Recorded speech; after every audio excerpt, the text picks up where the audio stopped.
I had a weekly television program for a year before even introducing the bill. I do not believe that if you want to change the world, you have the right to do it without explaining and educating and communicating to the people. You see how keen I am in making things simple. There is much more complexity behind this general line, but I believe that any idea can be kept simple, and it's extremely important to do so if you respect the people who, after all, are the beneficiaries of a reform like this. So I did an enormous education system in my country, especially because, remember that the choice was voluntary. So once we approved the reform on November 4, 1980, the same day that Ronald Reagan was elected president of the US, incidentally, I remember that I gave 6 months for the pension fund managers to establish themselves, and every day the journalists were coming to me and saying, but Mr. Secretary, and what happens if nobody chooses your idea? I said, well, all my friends and all my family and all my girlfriends have all promised me to choose it, but I didn't have so many of them, you see. So it would have been a huge disaster if 1% of the Chilean workers had chosen personal account. Well, do you know how many of them chose this idea? 95% of them. Trust the people. See, the people, of course, like to have their money in a passbook. In Spanish, we say, where my eyes can see it, where donde mis ojos la vean.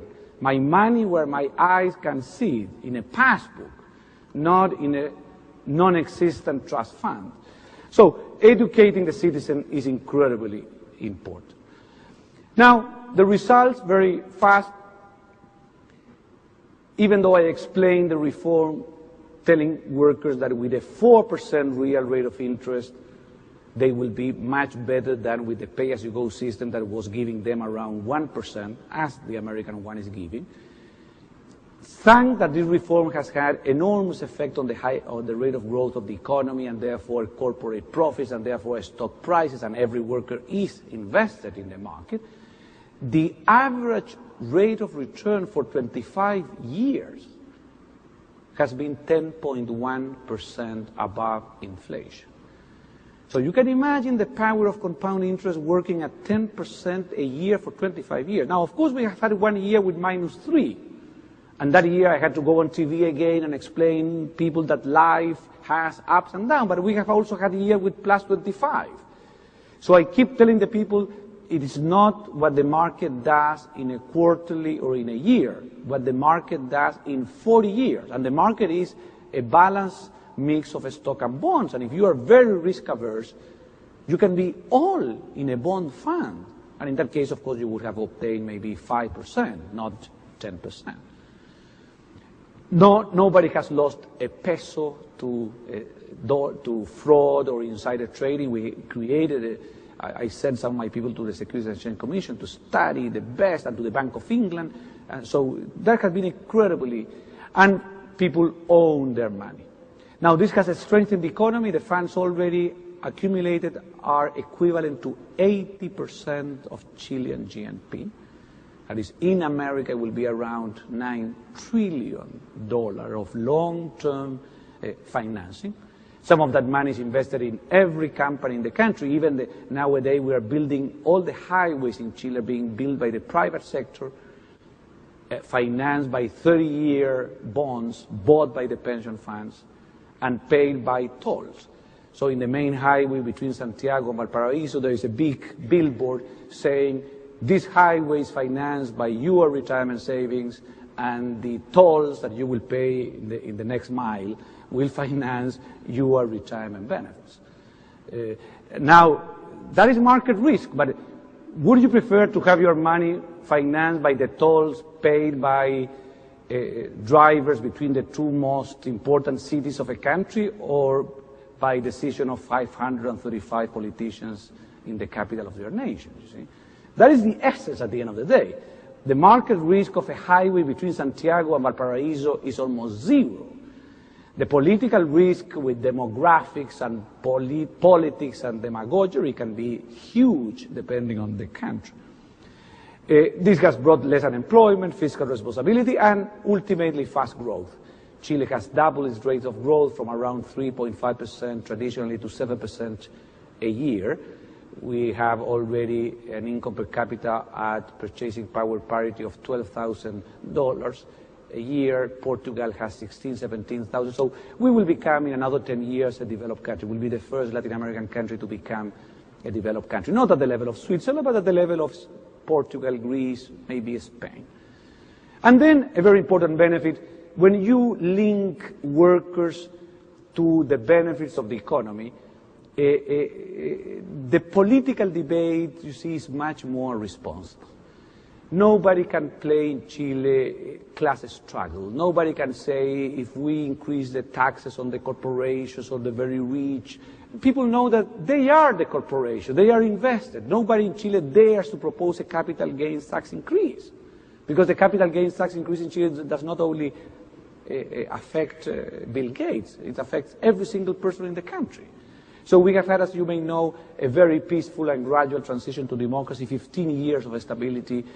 We don't mind very much which government governs Chile as long as the system is stable and the free market reforms are there. Well, this was done 25 years ago. I have dedicated my life in the last 25 years to share this experience around the world. I believe I have a moral duty to do this. This worked in Chile. It could have worked in America. It could have worked in Italy. But it happened that it worked first in Chile. I believe it is my duty to live in planes, regrettably with jet lags, but to enjoy the fact that you can make a difference and you can change the world. I have been in something like maybe 60 countries giving conferences like this, and 25 of them have followed partially or totally, imperfectly or perfectly a Chilean system. And today we have 100 million workers with personal retirement accounts in countries like Mexico, your neighbor to the south, Poland, Hungary, Kazakhstan, Sweden, Hong Kong, etc., etc., etc.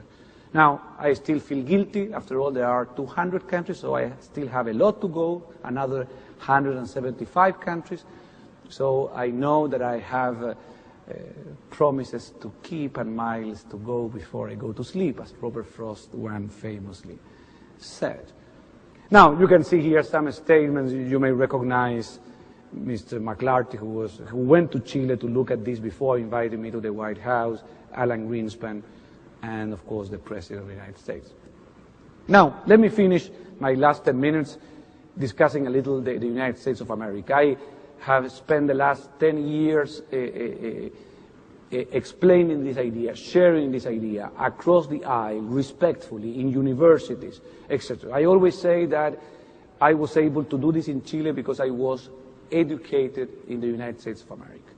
That is, I am basically returning to this great country a fraction of what this great country gave me and my country.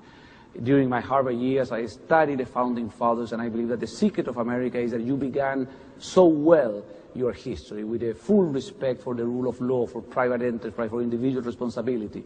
I have studied the principles, the writings, the Federalist Papers, and I have tried basically to get that to Chile. So when I am around the United States and people say, could this work in the U.S.? Of course. Not only it could work, it would work much, much better than in a long and narrow country. Of course, you are a huge country, and there are some clear advantages. The first of all is that you have an investor class. In Chile, we didn't have a stock exchange. I had also to revise the laws of a stock exchange, of insider trading. We had to begin from zero 25 years ago. You have around 50% of the people today with 401ks, IRAs, or invested directly in the market. So you have the best information system in the world. So that is an enormous advantage. Now, the problem is that there is another 50%. The low-income worker, the African-American, the minimum wage earner that have no chance generally to own a capital. That's why this reform has to be done in the U.S. if we want every single worker in America to have a defined contribution personal retirement account. Second, you have the best, by far, capital markets of the world. I'm always amazed talking to people like you, how you discover new ways to trade off return and risk and diversify portfolio and hedge and futures and so on. I'm fascinated really by what you do. not directly because I don't deal in that, but what you do helps enormously this sort of